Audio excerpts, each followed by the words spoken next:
young teenage girls systematically raped over years by men of predominantly Pakistani heritage. Girls like Jane, who was repeatedly gang raped at the age of just 12. The police found her being abused by an illegal immigrant, but instead of arresting the illegal immigrant, they arrested her. That is sick. The last government took action by setting up the wider J inquiry and the Grooming Gangs Task Force, but the truth is that is not enough. There is now clear evidence that those in authority covered up these rapes because the perpetrators were mainly of Pakistani heritage. Last week, I met retired Detective Chief Inspector John Pecos. In Bradford, he witnessed the abuse of a young girl in a car, but he was then instructed by a Chief Superintendent to drop the matter to avoid antagonising Bradford's Muslim community.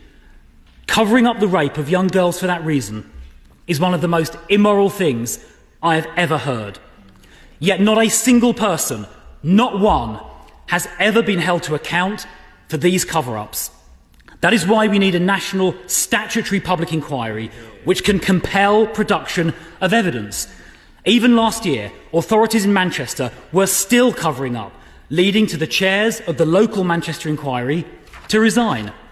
5 local inquiries, which can't compel the production of evidence, just won't do. 50 towns are affected, not 5.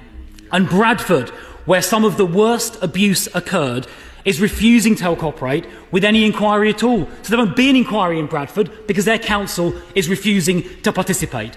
Now, Mr. Speaker, the Home Secretary promised on the 16th of January that Baroness Casey would complete a rapid audit within 3 months. Well, 3 months has now passed and we have heard nothing whatsoever. Almost there. The government said there would be 5 local inquiries, but we know nothing about 4 of them, and the man charged with setting them up, Tom Crowther, said to the Home Affairs Committee on the 1st of this month that he had been sidelined by the minister over there and, quote, did not know what was going on. Now finally, Mr. Speaker, I recently met Marlon West, whose daughter was trafficked, abused and raped by mainly Asian men, including in Bradford. He said this government should be ashamed of themselves and they should hold a national inquiry. Jane, who was trafficked and gang raped at 12, also wants a statutory national inquiry. Labour Mayor Andy Burnham, Harriet Harman and the Labour MP for Rotherham all agree. So will the Minister do what they and Marlon and Jane are all begging for and hold that national inquiry so those who covered up that scandal are at last held to account?